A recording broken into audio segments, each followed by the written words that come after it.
The American Athletic Conference. One filled with prestige, one filled with militaristic might, one filled with surprises, and one filled with questions. What do we expect out of this lonely little conference in 2025? Bonjour mes amis, je suis Canadien et Logique, and welcome back to this series that we do with Red Rubber Duckwind and Red 5478 on our quest to tackle all college football conferences and independent schools alike. On today's edition, we're talking about the American Athletic Conference. Without further ado, this is the Amateur's Guide to the AAC. Let's get into it.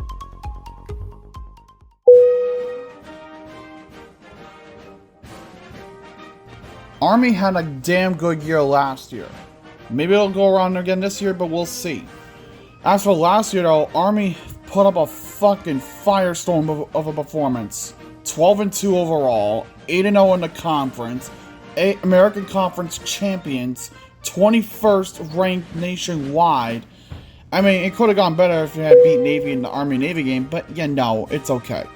Jeff Monken is returning to the helm for his 12th season with the team, and they're going to have plenty of players to bring on. They had a total of 59 recruits last year, only 3 of them being 3-stars, which got them 152nd in recruiting. Wow. Talk about not really good at recruiting, but you're damn good at talent performance, so that's good for something. But as for an Army, there are some players to keep a real keen eye on this year.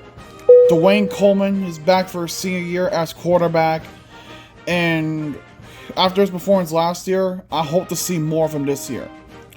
And at the offensive line, Brady Small looks to protect his man for at least one more year as he enters his junior.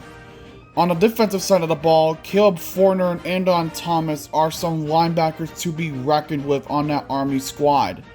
Maybe they'll get back to the conference championship this year, but time will tell. But so far, this team looks fucking phenomenal.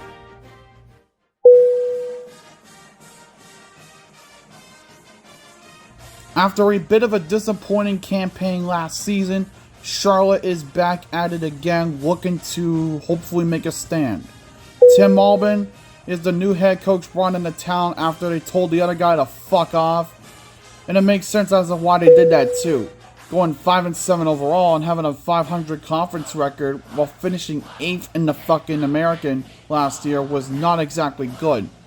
Recruiting wise though, they did have some ups. 74th in the entire country with 18 3-stars coming aboard, 21 overall. Not bad for Charlotte, but I feel like if they want to have a better season this year, they're going to have to up their game. And that's where we turn to their quarterback, Grayson Loftus. This guy, redshirt sophomore, looks to take over the helm and generate some fucking damn good talent out of that team. And to do so, he'll need help on the backfield. Enter running back CJ Stokes, the redshirt junior, as he comes back looking for fucking dominance and hopefully a resurgence of last season. On the defensive side of the ball, once again, I turn to the linebacking core. Reed Williford and Shea Taylor, both seniors, one of them's a redshirt. These guys look to be hopefully submitting themselves as potential NFL draft picks, but easier said than done in today's age. Can Charlotte bounce back? I don't know.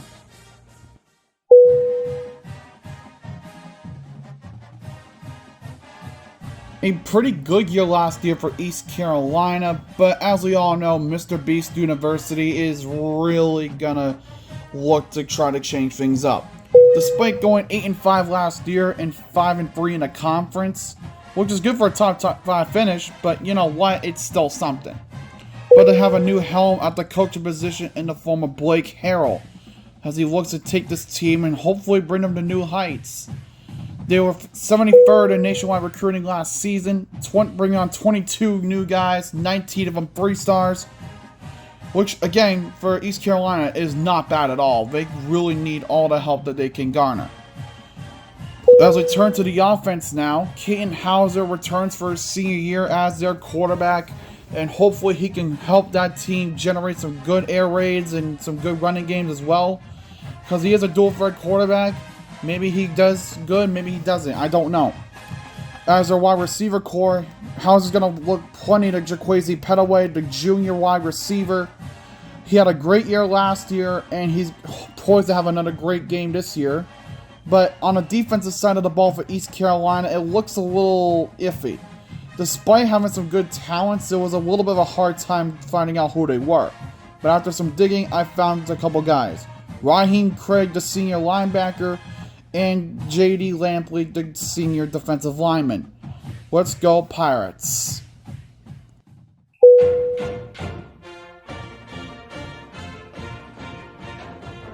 The Owls were hooting in Florida, and not in a good way either.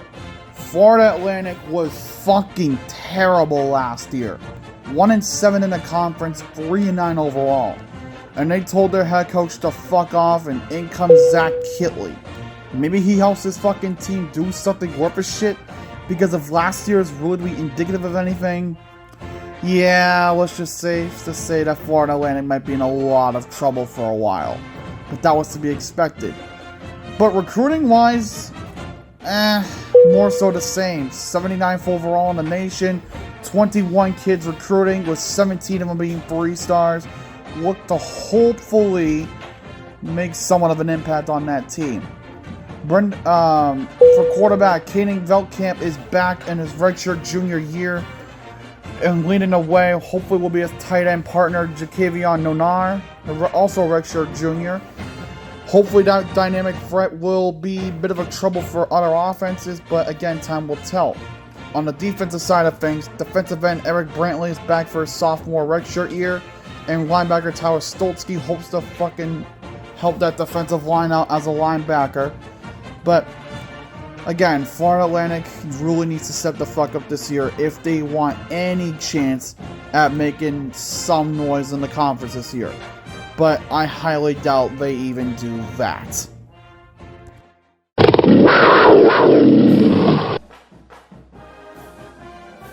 Damn, Memphis, I see you. A great year last year for you. Can you guys bring it back this season? Well, with a lot of talent returning, it absolutely is a fucking major possibility. 11-2 overall last year, 6-2 in the American, finished 4th, and look at that, you even got a top 25 ranking. You finished 24th. Still not bad. Ryan Silverfield will be back for his 5th season as coach at Memphis, and so far he's done great things with that program, and even continues into the recruiting cycle. 68th overall in the nation in terms of recruiting, bringing in 22 commits, one of those recruits being a 4-star, which was wide receiver Xavier Johnson. And he'll pair up nicely with redshirt senior quarterback Brendan Lewis, who does return for his final year of eligibility. And on the defensive side of the ball, it does look very strong for them as well, with returning redshirt seniors, defensive lineman William Whitlow Jr. and corner Cortland Marsh. Memphis has a strong case for a potential run back of last season. Maybe even better. But time will tell on how Memphis really orchestrates this big plan into motion. But I'm very confident in Memphis' ability to maybe even make it to the conference championship. But then again, as we always say here, time will tell.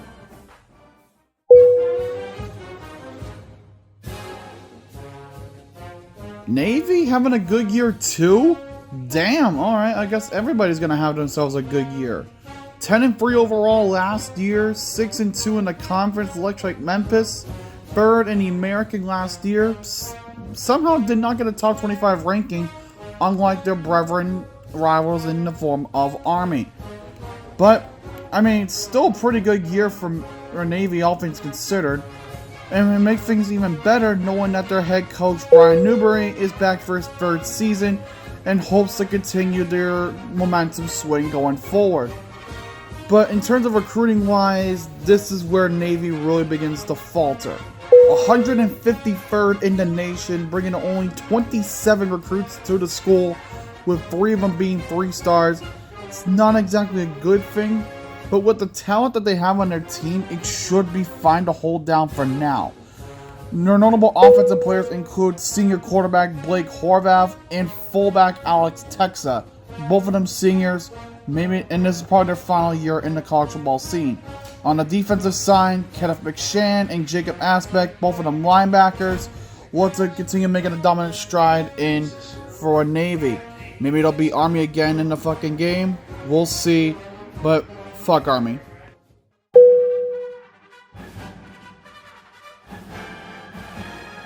We always talk about shit teams. We always talk about great teams.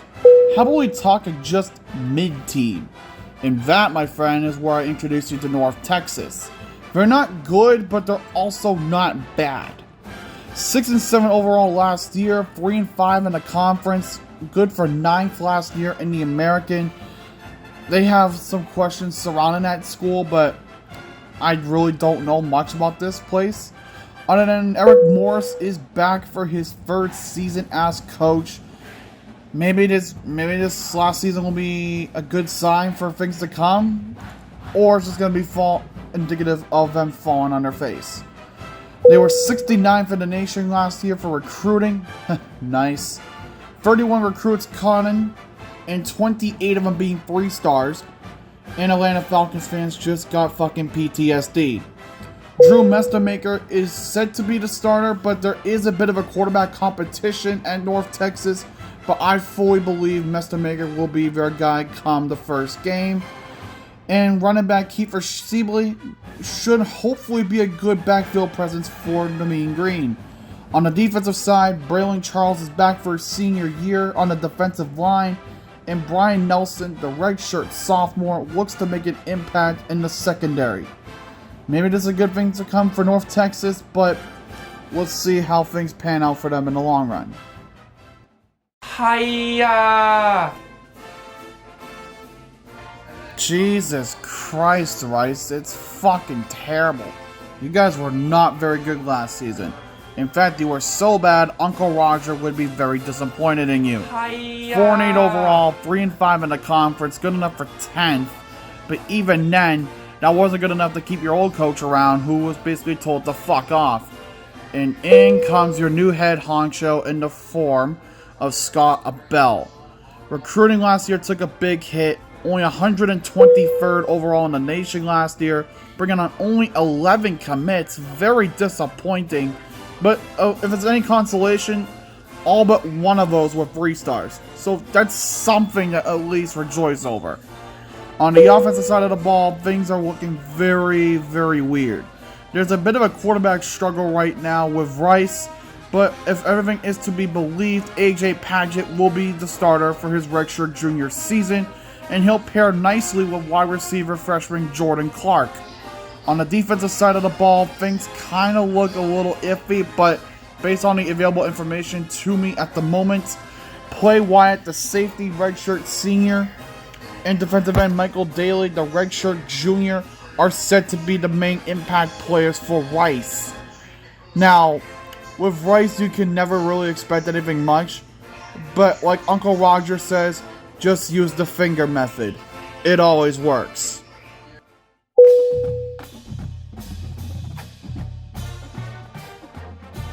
If there's one way to describe South Florida, what would it be? Some would choose underachievers. Some would choose way above their fucking common ground. But for me, it's mid. Just mid. 7-6 overall last year, 4-4 in the conference, good for 6th last season in the American. And I don't really know, like South Florida, I thought they would have had more fight in them, but it turns out they did not. Alex Golesh is back for his 3rd season at the university as coach. And recruiting-wise, they actually been on the up and up recently. 50th in nationwide recruiting last year, bringing in 28 new commits, one of them being a 4-star, and the other 26 being 3 stars. The other one was probably a 1 or 2 stars, something I was not able to find that out. But things seem hopeful for the Bulls, with Byron Brown being brought back for his senior year as quarterback, and Carterius Norton is coming back for his senior year as his running back. So it should be a good punch down the middle, but in the air, I'm not really seeing much I like there. Meanwhile, for the defensive side of the ball, Mac Harris is back. He has a grad student linebacker. And Josh Salazar, I hope I'm saying that name right, is back for his year as defensive lineman. For the Bulls, maybe they'll charge on, or maybe they'll end up like the Buffalo Bills. Dead. Ah, shit! Philadelphia can easily corrupt one's mind, but in this case, it corrupts the mind of the entire fucking college. Temple is just straight ass. Like, Jesus fucking Christ, Rocky Balboa is fucking shaking in his grave right now.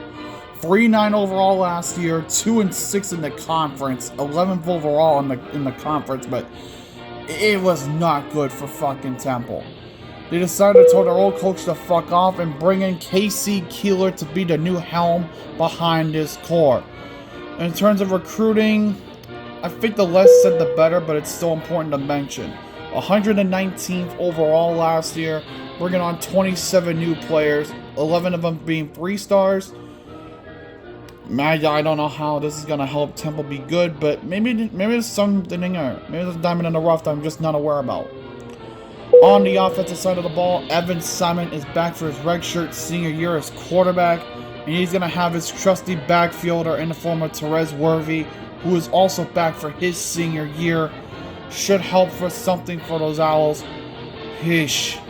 Meanwhile, on the defensive side, corner Ben Eske is back for his grad year, and safety Avery Powell is back for his redshirt junior year in what could be his last year before he fucks off to the NFL, or he just does something else with his life. Either way, all God to him.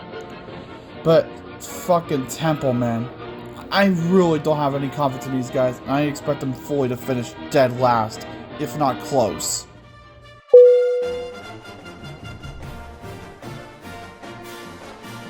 And we get to our runner-ups in the form of Tulane. A school that I have a weird optimism about. I just cannot seem to put my finger on it as to why. School just seems very energetic for itself, and kind of frankly, I like that. I like how they handle themselves. I like how they're able to fucking fend off pressure. It's just the way Tulane is. Going 9-5 last year overall, 7-1 in the American, finishing second, as well as losing the American title game to Army, which was a damn shame, but I'm sure they'll get back on their feet soon enough. John Summerall is back for his second year at the university as their coach, and after a great showing last year in his debut, maybe he can continue that momentum. Maybe he can make him better. Maybe, even maybe, he can bring him an American Conference Championship. 19 commits came into Tulane last season, one of them being a 4-star, 16 of them being 3 stars, and that should give Tulane a very good boost. On the offensive side of the ball, quarterback Brendan Sullivan, the redshirt senior, is back for his last year of eligibility, and he's going to have a new toy to play with in the form of wide receiver Antoine Parham, the freshman. On the defense, it's looking like Sam Howard, the senior linebacker, and Mo Westmoreland, the redshirt senior, are set to make great strides for the Mean Wave. Oh, Bob, say it! There is a reason why people like shitting on the state of Oklahoma. There is nothing to do there. There is no real attractions other than the thunder. Other than that, that's really it. But as for the Golden Hurricane, oh god, that's a fucking car wreck. 3-9 overall last year. 1-7 in conference play. They finished near the fucking bottom. Oh wait, I'm sorry. The fucking bottom. Because that team is perpetual dog shit. Trey Lamb should hopefully turn his team around as he has been hired to be their new coach. After telling the other guy to fuck off, and rightfully so. Maybe they'll fucking do something. But in terms of recruiting though, if it's any indication, it looks to be on the up and up. And a good fucking sturdy finish there. 54th overall. Bringing in 30 commits. Sorry. 26 of them being 3 stars. Maybe it'll provide a good boost for him. Quarterback, Kirk Francis is returning for his redshirt sophomore year in a battle, but it should be noted that he is the likeliest to be the starter, and he'll be paired up with running back Sevian Morrison in the backfield. On the defensive side of the ball, we're looking at Ray Coney and Nakeem Johnson, the junior linebacker and the redshirt senior respectively. Again, I have no fucking confidence in Tulsa.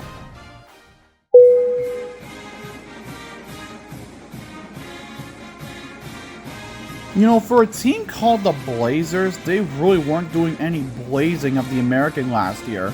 In fact, they were doing the complete opposite. Their fucking blaze was so goddamn cold, it froze the entire fucking South. 3-9 overall last year, 2-6 in the American, good enough for 12th. And, I mean, for having a former Super Bowl champion as their head coach and Trent Dilfer, I mean, I don't know, it just doesn't seem like a good fit because they're not learning anything there.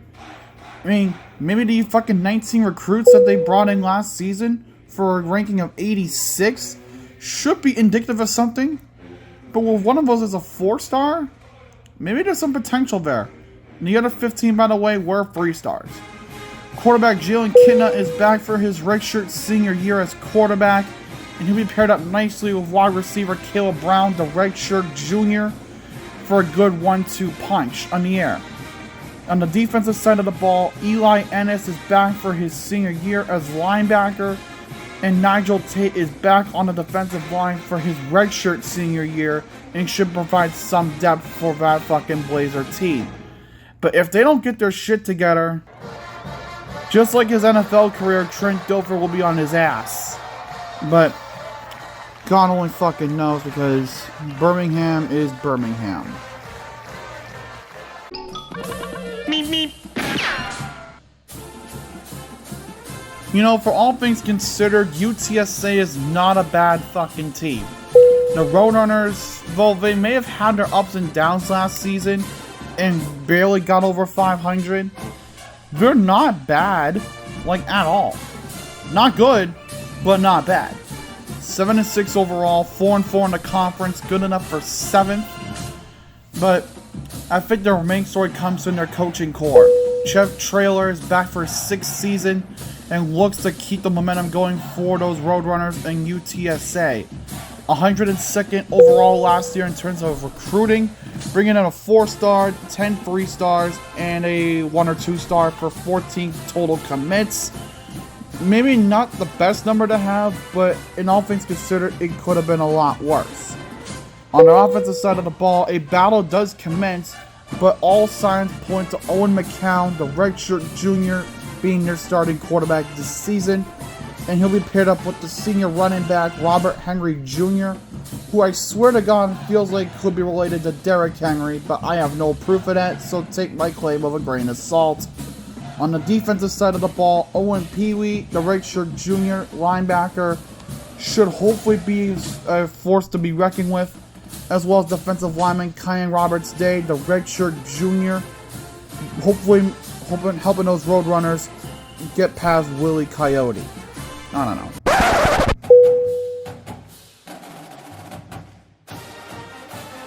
Wait a minute, UConn?